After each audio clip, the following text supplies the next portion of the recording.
إن الحمد لله نحمده ونستعينه ونستغفره ونعوذ بالله من شرور أنفسنا ومن سيئات أعمالنا من يهده الله فلا مضل له ومن يضلل فلا هادي له وأشهد أن لا إله إلا الله وحده لا شريك له وأشهد أن محمدا عبده ورسوله ما بعد فقد قال الله تعالى في القرآن العظيم والفرقان المجيد فأعوذ بالله من الشيطان الرجيم بسم الله الرحمن الرحيم رب اشرح لي ويسر لي أمري واحلل عقدة من لساني يفقهوا قولي رب يسر ولا تعسر إن أريد إلا الإصلاح ما استطعت وما توفيقي إلا بالله عليه توكلت وإليه أنيب. அளவில்லா கருணையாளர் நிகழ்ந்தான அன்புடையவர் அல்லாஹ்வின் பெயரை கொண்டு ஆரம்பிக்கிறேன். அன்புக்குரிய தர்மீய சகோதரர்களே, பெரியவர்களே, சகோதரிகளே, தாய்மார்களே, அல்லாஹ்வுடைய அருளால் அவனுடைய கருணையால் அல்லாஹ்வின் இல்லத்தில் அவனுக்கு ஆற்ற வேண்டிய இபாதத்துகளை நிறைவேற்றி அவருடைய வாக்கம் அறிவுறுத்துகின்ற அறிவுரைகளை செவிமடுக்க வேண்டும் என்கிற உயர்ந்த நோக்கத்தில் நாம் இங்கே அமர்ந்து கொண்டிருக்கின்றோம். இந்த நேரத்தில் மஹதியும் மறுமையும் என்கிற தலைப்பை நாம் தொடராக பார்த்து வருகிறோம். அதில் மஹதி அலைஹிஸ்ஸலாமுடைய வருகை, கியாமத்து நாளுடைய சிறிய அடையாளங்களில் ஒரு பெரிய அடையாளம், அதன் பின்னர் மிகப்பெரிய அடையாளங்கள் என்று அல்லாஹ்வின் தூதர் ஸல்லல்லாஹு அலைஹி வஸல்லம் அவர்கள் சொல்லி காட்டிய 10 அடையாளங்கள் ஒன்றன் பின் ஒன்றாக தொடர்ச்சியாக இருக்கின்றது. இந்த அடையாளங்கள் நிகழ்ந்ததற்கு பிறகு உலகம் அழிய இருக்கின்றது. இந்த உலக அழிவை பொறுத்தவரையில் அதுதான் மறுமைக்கான துவக்கம். நேற்றைய தினம் நாம் நம்முடைய மரணம் என்பது நம்முடைய மறுமைக்கான துவக்கம் என்பதை பற்றி நாம் பார்த்தோம். நம்மில் ஒவ்வொருவரும் மரணிக்க இருக்கின்றோம். மரணம் அடைந்து விட்டால் திரும்பவும் இந்த உலகத்திற்கு வர முடியாது. நாம் மறுமையுடைய பயணத்தை நம்முடைய கபருடைய வாழ்க்கையிலிருந்து ஆரம்பிக்க இருக்கின்றோம். அதல்லாதவர்கள், இந்த உலகத்தில் வாழ்ந்து கொண்டிருக்கின்ற மக்கள், உலகம் அழிய இருக்கின்ற போது அவர்கள் உயிர் வாழ்ந்திருந்தாலும் கூட அவர்களோடு சேர்ந்து இந்த உலகம் அழிக்கப்பட்டுவிடும். அதன் பின்னர் தான் மறுமை என்பது நிகழ இருக்கிறது. இந்த மறுமையை நம்பிக்கை பொறுத்தவரையில் மனிதர்கள் பல்வேறு விதமாக இருந்து கொண்டிருக்கிறார்கள்.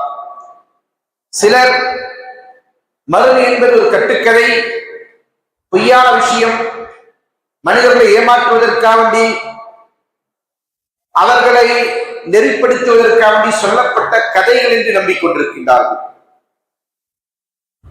இன்னொரு சாரார் மறுமை இருக்கிறது, அதற்காண்டி உள்ள காரியங்களை செயல்படுத்தாமல், அதற்காண்டி தன்னுடைய வாழ்க்கையை அர்ப்பணித்துக் கொள்ளாமல், மாறாக அது வரும்போது பார்த்துக் கொள்ளலாம் என்கிற எண்ணத்தில் வாழுகின்றவர்கள். இந்த 2 தரப்பினர்களும் நிச்சயம் மறுமை வருகிற போது நஷ்டவாதிகளாக இருப்பார்கள் என்பதில் எவ்வித சந்தேகமும் இல்லை. அதே நேரத்தில் மறுமை வந்தால் அதில் வெற்றி பெறக்கூடியவர்கள் யாரு? மறுமையை நம்பிக்கை கொள்கிறோம், அந்த நம்பிக்கைக்கேற்ப இந்த உலகில் வாடுகிறோம். இந்த உலக வாழ்க்கை வீணல்ல, விளையாட்டல்ல. இதை நம்மை படைத்த ரப்பு ஒரு காரண காரியங்களோடு படைத்திருக்கிறார் என்பதை அறிந்து கொண்டு அல்லாஹ் தஆலா குர்ஆனிலே கேட்கிறான் அல்லவா, அஃபஹஸிப்தும் அன்னமா ഖலக்னாகும் அபஸா வ அன்னக்கும் இலைனா லா துர்ஜஊன். உங்களை நாம் வீணுக்காக வேண்டி, விளையாட்டிற்காக வேண்டி படைத்திருக்கிறோம் என்று நீங்கள் எண்ணிக்கொண்டிருக்கிறீர்களா? நீங்கள் என் பக்கம் திரும்பி வரமாட்டீர்கள் என்றும் நீங்கள் எண்ணிக்கொண்டிருக்கிறீர்களா என்று அல்லாஹ் கேட்கிறான். ஒட்டுமொத்த மனித குலத்தை பார்த்தும் தான் அல்லாஹ் இந்த கேள்வியை கேட்கிறார். ஆனால் இந்த கேள்வி உண்மையாகவே மறுமையை நம்பிக்கை கொண்டிருக்கின்ற உள்ளங்களில் அம்பா தைக்கின்ற ஒரு கேள்வியாக இருந்து கொண்டிருக்கிறது. இந்த கேள்விக்கு முன்னால் நம்முடைய உள்ளங்கள் பதறாமல் படபடக்காமல் இருக்க முடியாது. அதே அல்லாஹ் தஆலா இன்னொரு வசனத்திலே சொல்கிறார், வத்தகு யௌமன் துர்ஜஊன ஃபீஹி இலல்லாஹ். அல்லாஹ்வின் பக்கம் நீங்கள் திரும்பி செல்ல வேண்டிய ஒரு நாளை அஞ்சிக் கொள்ளுங்கள். அந்த நாள் தான் மறுமை நாள். அந்த நாளில் நாம் இந்த உலகில் செய்த செயல்கள் அனைத்தும் நம்முடைய பதிவேட்டில் பதியப்பட்டு அது விசாரணைக்காக வேண்டி கொண்டு வரப்படுகிற ஒரு நாள். அந்த நாள் என்பது எப்படி நிகழ இருக்கும் என்பதை பற்றி அல்லாஹ் தஆலா அல் குர்ஆனில் பல்வேறு வசனங்களிலே சொல்லி காட்டுகிறார்.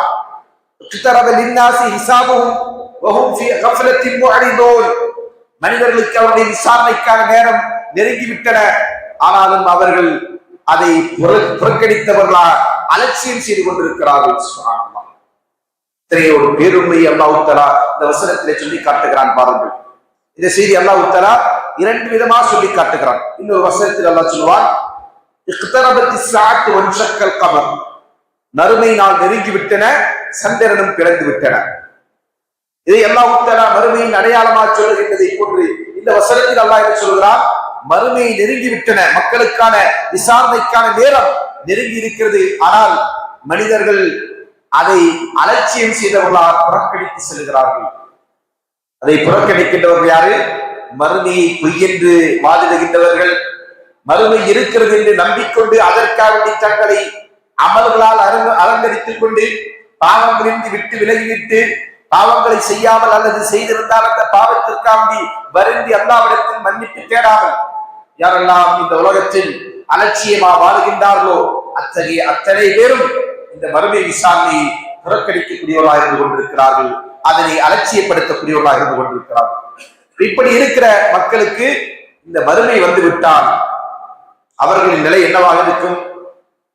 அத்தகைய அதிபயங்கரமான நிலைகளை பற்றி அல்லாஹ் தஆலா மறுமை எப்படி நேரும், அந்த நிகழ்வு எப்படி இருக்கும் என்பதை பற்றி அல்லாஹ் தஆலா அல் குர்ஆனில் பேசுகிறார். பல்வேறு வசனங்களிலே சொல்லி காட்டுகிறான். வயௌம யுன்ஃபഖு ஃபிஸ்ஸூரி ஃபஃபஸிய மன் ஃபிஸ் ஸமாவாதி வ மன் ஃபில் அர்தி இல்லா மன் ஷா அல்லாஹ் வ குல்லுன் ஆதுஹு தாখিலீன். அல்லாஹ் சொல்கிறான், அந்த நாளில் சூர் ஊதப்படும். இந்த நாள், அந்த நாள் தான் மறுமை ஏற்படும். அல்லாஹ் ஸல்லல்லாஹு அலைஹி வஸல்லம் சொல்கிறார்கள், ஒரு மனிதன் இந்த உலகத்தில் எப்படி எந்நேரமும் அவன் இன்புற்று, எந்நேரமும் அவன் மகிழ்ச்சியில் திளைத்துக் கொண்டு எந்நேரமும் அவன் சந்தோஷமாக இருக்க முடியும்? எல்லாரும் கேட்கிறாங்க. என்ன காரணம் அதற்கு சொல்கிறார் என்று சொன்னால், இஸ்ராஃபீல் அலைஹிஸ்ஸலாம் அவர்கள் எப்போது சூரை ஊத வேண்டும் என்பதற்காண்டி அந்த சூரை தன்னுடைய கையில் ஏந்தி கொண்டு காதை அல்லாஹ்வுடைய அர்ஷுக்கு முன்னால் பணிந்தவர்களாக அதை செயல்படுத்தி அல்லாஹ்வின் ஆணையை எதிர்பார்த்து காத்திருக்கின்றார்கள். அப்படி இருக்கிற ஒரு காட்சி அல்லாஹ்வின் தூதர் அவர்கள் விவரித்து சொல்கிறார்கள். அப்படி இருக்கிற போது ஒரு மனிதனால் இந்த உலகத்தில் எல்லாவற்றையும் மறந்தவனாக, உலக மோகத்தில் மூழ்கியவனாக, உலக ஆசையில் அவன் எந்நேரமும் இருந்து ஈடுபட்டுக் கொண்டிருக்கிறவனாக எப்படி இருக்க முடியும் என்று கேட்கிறார்கள். அதைத்தான் அல்லாஹ் தஆலா இந்த சூர் ஊதப்படுகின்ற நிலையை பற்றி நமக்கு வர்ணிக்கின்ற போது சொல்லி காட்டுகிறான். அந்த நேரத்தில் அல்லாஹ் சொல்கிறான், ஃபஃபஸிய மன் ஃபிஸ் ஸமாவாதி வ மன் ஃபில் அர்த், வானங்களிலும் பூமியிலும் இருக்கின்ற அத்தனை பேரும் அவர்கள் என்ன செய்வாங்க, நிலையை குலைந்து மூர்ச்சியாகி விடுவார்கள். அப்படின்னு சொன்னா அவங்களாகவே இருக்க மாட்டாங்க. இன்னொரு வசனத்தில் அல்லாஹ் தஆலா இதை அழகான முறையில் இன்னும் விவரித்து சொல்கிறான்.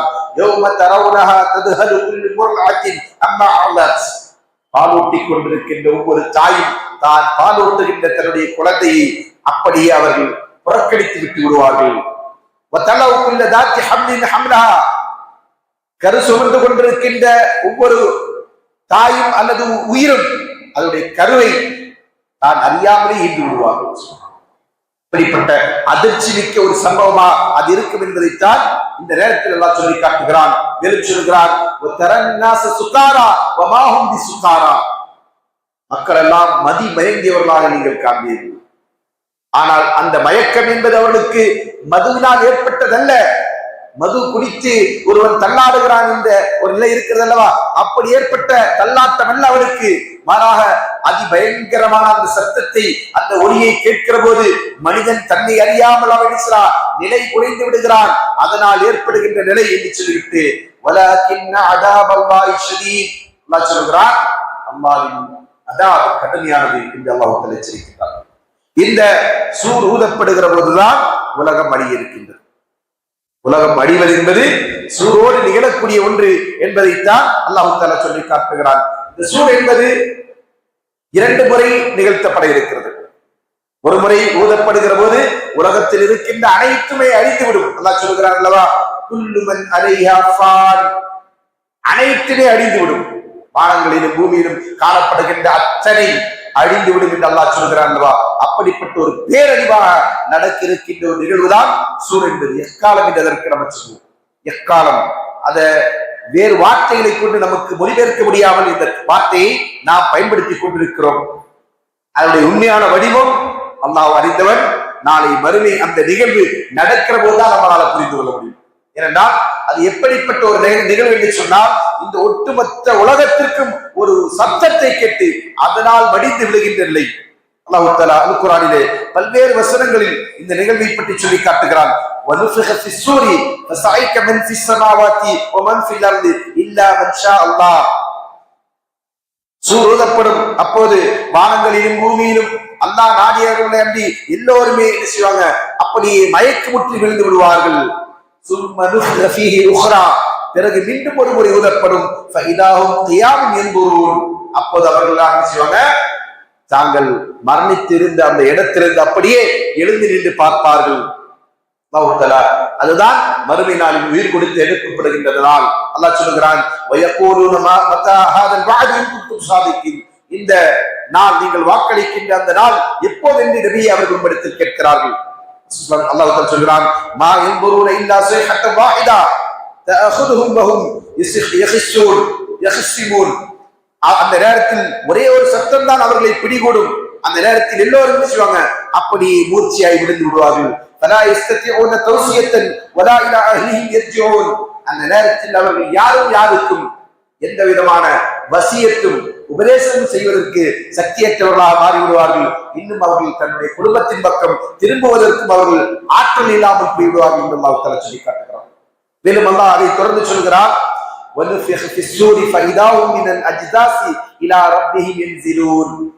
மீண்டும் ஊதப்படுகிற அந்த சூர், அப்போது அவர்கள் சொல்லுவாங்க, தன்னுடைய கபருக்குழியிலிருந்து எழுந்து வருவார்கள். அல்லாஹ் சொல்வது இவ்வளோ அதி பயங்கரமான நிகழ்வு. நம்முடைய கற்பனை கொண்டு அது எப்படி என்று எண்ணி பார்க்க முடியாது. எப்படி இருக்கும் அந்த நிகழ்வு என்பதை கற்பனை செய்து பார்க்க முடியாத அளவிற்கான அதி பயங்கரமான ஒரு நிகழ்வு. நாம் எல்லாம் மரணம் அடைந்து இந்த பூமி அழிந்ததற்கு பிறகு நாம் எல்லாம் நமக்கு மேலே இந்த பூமி, நாம் பூமிக்கு அடியில் இருந்து கொண்டிருக்கிற நிலை, அந்த நிலையிலிருந்து அல்லாஹ் தஆலா என்ன செய்திருக்கிறார், ஒரு சத்தத்தை கொண்டு நம்மை எல்லாம் மீண்டும் கபர்களிலிருந்து எழுந்து வர செய்கிறார். இதற்காண்டி அதுதான் உண்மையான அந்த வறுமை நாள். அந்த வறுமை நாளில் நம்முடைய அமல்களுக்கான விசாரணைக்காக வேண்டி நாம் இந்த உலகத்தில் எதை செய்து கொண்டிருந்தோம், எதை அல்லாஹ் நமக்கு கட்டளையிட்டாரோ அதன் அடிப்படையில் நம்முடைய வாழ்க்கை அமைத்திருக்கிறோமா? அப்படியானால் அந்த நாள் அவர்களுக்கு எந்த விதமான கவலையும் அச்சமும் இல்லாத ஒரு நாள். அதே நேரத்தில் நாம் இந்த உலகத்திலே வாழுகின்ற வாழ்க்கை அல்லாஹ்வை மறந்தவர்களாக, அவருடைய கடமைகளை உதாசீனம் செய்தவர்களாக, அவன் நமக்கு ஏவி இருக்கின்ற கட்டளைகளை புறக்கணித்தவர்களாக, அவனுக்கு நன்றி கெட்டவர்களாக வாழ்ந்திருந்தோமா? அப்படியானால் அந்த வாழ்க்கைக்கான தக்க கூலியை பெறுவதற்கென்று அல்லாஹ் தஆலா மீண்டும் நம்மை உயிர் கொடுத்து இருக்கின்றார். அல்லாஹ் தஆலா அந்த நேரத்தில் தான் சொல்கிறார், அந்த நேரத்தில் நம்பிக்கை கொண்டவர்கள், அல்லாஹ்வையும் மறுமையை நம்பிக்கை கொண்டு இந்த உலகத்தில் வாழ்ந்தவர்கள், அவர்கள் எப்படி எழுவார்கள்? அதே நேரத்தில் நம்பிக்கை இல்லாதவர்கள் அவர்களும் இறந்து வருகிற போது அதிர்ச்சியோடு திடுக்கத்தோடு அவர்கள் வருவார்கள். அவர்கள் சொல்வார்கள், காது யா வைலனா மம் பக்ஸனா மின் மக்ததினா ஹாதா, எங்களுடைய இந்த உறக்கத்திலிருந்து எங்களை எழுப்பியது யார் என்று அவர்கள் புலம்பியவர்களாக வருவார்கள். நிலை எப்படி இருக்கும் நமக்கு தெரியாது. நாம ஒரு மனிதன் ஆழ்ந்த தூக்கம் தேவைப்படுகிற நேரத்தில் அவனால் நிம்மதியா உறங்க முடியாமல் அவனை எழுப்பிவிட்டு நாம் நிற்பாட்டினால் அவன் என்ன செய்வான், அவன் சில வார்த்தைகளை சொல்லுவான். என்ன சொல்றோம் என்று அவனுக்கு தெரியாது. ஏன், அவன் நிதானத்தை இழந்தவனாக இருப்பான். அப்படியான ஒரு நிலை, அதை விட அதி பயங்கரமான நிலையில் தான் என்ன செய்வான், கபரிலிருந்து அந்த மனிதன் எழுந்து வருவான். இந்த நேரத்திலே அதை தொடர்ந்து அல்லாஹ் சொல்லி காட்டுகிறார், அந்த நேரத்தில் இதுதான் ரஹ்மான் வாக்களித்த ஒன்று, தூதர்கள் உண்மை என்று சொன்னது என்று இந்த வார்த்தையை அல்லாஹ் சொல்லி காட்டுகிறார். இது யார் சொல்வார்கள் என்பதில் அறிஞர்களுக்கு மத்தியில் இரண்டு விதமான கருத்து இருந்து கொண்டிருக்கிறது. ஒன்று மலக்கு இதை சொல்வார்கள் என்றும், இன்னொன்று நல்லடியார்கள் இதை சொல்லிவிட்டு அவர்கள் எழுந்து வருவார்கள் என்று என்ன செய்யப்பட்டிருக்கிறது. இந்த வார்த்தைக்கு, இந்த வசனத்திற்கு விளக்கம் சொல்லப்பட்டது. அப்போது மனிதன் என்ன செய்யறான், கபரிலிருந்து எப்படி வர இருக்கிறான், அவனுடைய நிலையை அவன் மறந்தவனாக. இதற்கு ஒரு உதாரணம் சொல்ல வேண்டும் என்று சொன்னால், நாம் இந்த உலகத்திலே பிறக்கிறதுக்கு முன்பாக அல்லாஹ் தஆலா நம்மை நினைக்கிறான், ஆலமுல் அர்வாஹ் என்கிற இடத்தில் நம்முடைய உயிரை, நம்மை எல்லாவரையும் ரூஹாக ஒன்று கூட்டி அல்லாஹ் நம்மிடத்தில் ஒரு கேள்வி கேட்டான். என்ன கேள்வி கேட்டா, அலஸ்து பிரப்பிக்கும், நான் அல்லவா உங்களை உங்களுடைய இரட்சகன், உங்களை படைத்தவன் நான் அல்லவா என்று கேட்டால் அதற்கு நாம் எல்லோரும் அல்லாஹ்விடத்தில் என்ன சொல்லுவோம்? காலு பலா, ஆம் நீதான் எங்களுடைய இரட்சகன் என்று அல்லாஹ்விடத்தில் சாட்சி சொன்னோம். இந்த சாட்சியத்தை பூமியில் பிறந்ததற்கு பிறகு நாம் நினைவு கூறுகிறோமா? இல்ல, யாருக்குமே தெரியாது. இன்னும் சொல்ல போனால் அந்த உலகம் ஆலமுல் அர்வாஹ் என்று சொல்லக்கூடிய ரூஹுடைய உலகத்தை நாம் இந்த உலகத்துல நினைவு கூறவில்லை என்பதை தாண்டி கருவறை என்கிற ஒரு உலகத்தில் நாம் ஆண்டோமே, நம்முடைய தாயின் கருவறை என்கிற அந்த உலகத்தில் நாம் 7, 8, 9, 10 மாதங்கள் என்று நினைச்சிட்டோம். அந்த கருவறைக்குள்ளே உயிர் வாழ்ந்தோமே, அந்த நாளை பற்றியாவது நமக்கு நினைவு இருக்கிறதா என்றால் இல்ல. என்ன ஒரு காரணம் அப்படின்னு சொன்னா, நம்ம என்ன செய்றோம்? நடைமுறையில் பிராக்டிக்கலாக ஒவ்வொரு உயிரும் இப்படித்தான் உருவாகி கருவாகி அது உலகத்திற்கு வருகிறது என்பதை பார்க்கிறோம். அதனால நம்ம என்ன செய்றோம்? நாம் அப்படி இருந்திருப்போம் என்று மட்டுமே நம்புகிறோம். அதை தாண்டி நமக்கு வேற யாராவது தெரியுமானா ஒன்றும் தெரியாது. நம்ம அம்மா சொல்லுவாங்க, அம்மாட்ட என்ன சொல்லுவாங்க? வயிற்றுல இருக்கும்போது என்ன தூங்க விடல, என்ன சாப்பிட விடல, என்ன நிம்மதியா இருக்க முடியல, ஒரே எட்டி ஒதிச்சு கொண்டிருந்தால் நான் எதுவும் அறியாதவர்கள் என்று நம்ம சொல்லுவோம். நம்ம எதுவுமே செய்யாதவர்கள், அறியாதவர்கள் என்று நம்ம சொல்லுவோம். அப்படித்தான் இந்த ஆலமுல் அர்வாஹுடைய வாழ்க்கை இந்த உலகத்திற்கு வந்ததற்கு பிறகு நமக்கு நினைவில்லை. அதே போன்றுதான் நம்முடைய தாயின் கரவறையில் நாம் வாழ்ந்த வாழ்க்கை நமக்கு உலகத்திற்கு வந்ததற்கு பிறகு நினைவுக்கு வரவில்லை.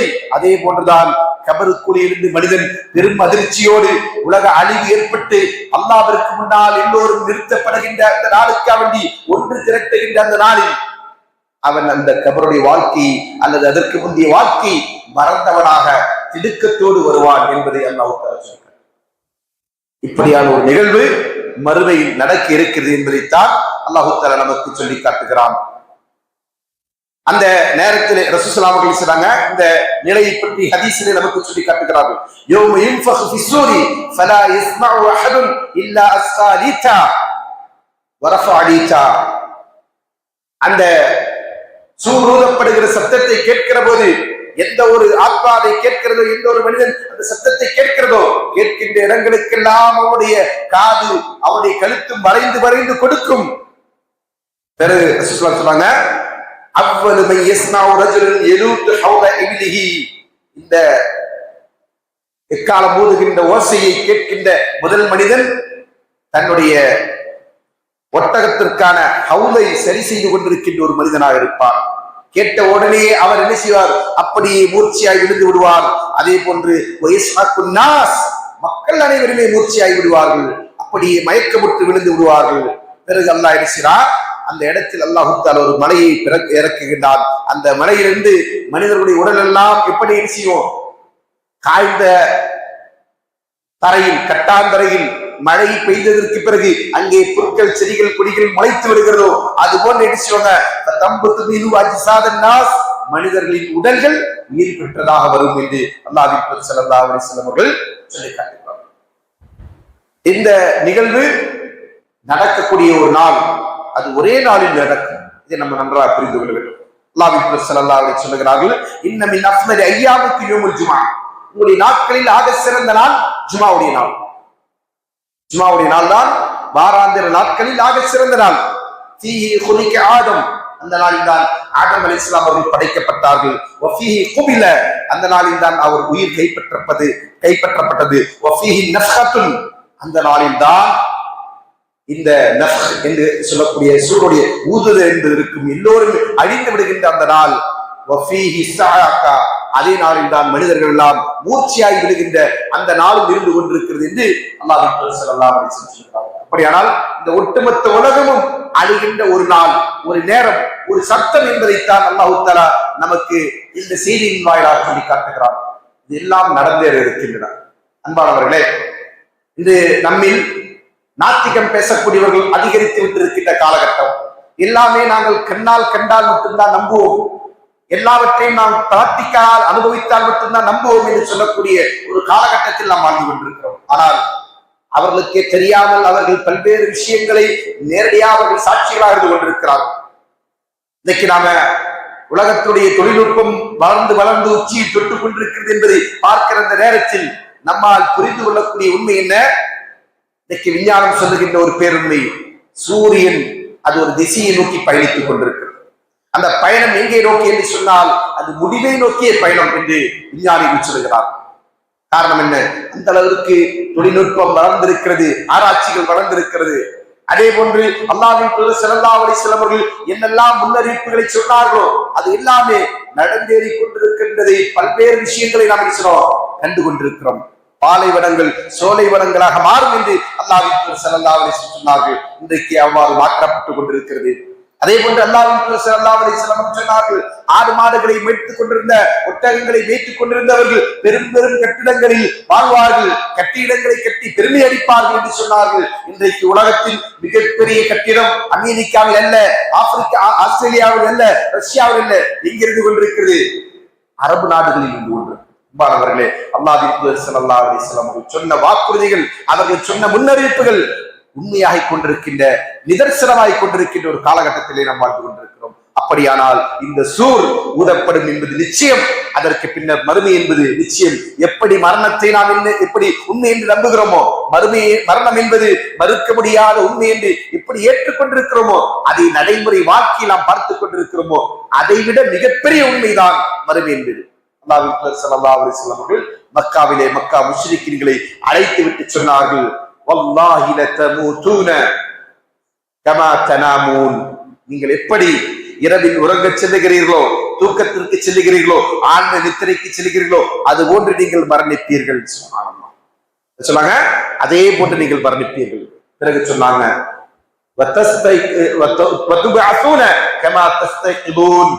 அதே போன்று நீங்கள் மரணித்து தூக்கத்திலிருந்து எப்படி விழித்தெழுகிறீர்களோ அது போன்று நீங்கள் மீண்டும் ஒரு நாள் உயிர் கொடுத்து எழுப்பப்படுவீர்கள் என்று சொன்னார்கள். அந்த நாளை, அந்த நேரத்தை நாம் உண்மை என்று நம்புகிறோம் என்று சொன்னால் நம்முடைய வாழ்க்கை அதற்கான தயாரிப்புகளோடு இருக்க வேண்டும். நாம் அதற்காக அமல்களை தேடிக்கொள்ள வேண்டும். ரமலான் வருகிறது, ரமலானுடைய இபாதத்துகளை நாம் செய்கிறோம், நோன்புகளை நோக்கிறோம், இன்ன பிற நல்லறங்களை செய்கிறோம் என்று சொன்னால் எல்லாமே எதற்காக வேண்டி என்று கேட்டால் அந்த நாளை நம்பிக்கை கொண்டிருக்கின்ற காரணத்தினால். இந்த நாளிலே இவை அனைத்திற்கும் நாம நல்லதற்கு நன்மை, நன்மைக்கு நன்மை என்றும் தீமைக்கு தீமை என்றும் நாம் பரிசுகளை பெற இருக்கிறோம் என்கிற காரணத்தினால் அப்படிப்பட்ட நாளை நாம் மறந்துவிடக் கூடாது. அந்த நாளை நாம் உறுதியாக நம்பிக்கை கொள்ளுகின்றவர்களாக இருக்க வேண்டும். அந்த நம்பிக்கையை நாம் அந்த நாளை பற்றிய வர்ணனைகளை மட்டுமல்லாமல் அந்த நாளில் சொல்லப்பட்டிருக்கின்ற நிகழ்வுகளையும் சேர்த்து நாம் நம்பிக்கை கொள்ள வேண்டும். அதற்காக நாம் தயாரிப்போடு இருக்க வேண்டும். இந்த நாளிலே நம்மை எல்லாம் அல்லாஹ் தஆலா விசாரணைக்காக ஒன்று திரட்ட இருக்கின்றான். அந்த விசாரணை எப்படி இருக்கும் என்பதை பற்றிய செய்திகளை இன்ஷா அல்லாஹ் நாம் அறிந்து கொள்வோம். அந்த விசாரணைக்கு நாம் இந்த உலகத்திலே வாழுகிற போது நாம் தயாராக இருப்போம். அல்லாஹ் தஆலா அப்படியான தயாரிப்புகளை மேற்கொள்வதற்கும் அதற்காக வேண்டி வாழ்வதற்குமான நல்லதொரு தௌஃபீக்கினை உங்களுக்கும் எனக்கும் வழங்கட்டும் என்கிற பிரார்த்தனையோடு நிறுத்துகிறேன். அஸ்ஸலாமு அலைக்கும் வரஹ்மத்துல்லாஹி வபரகாத்துஹு.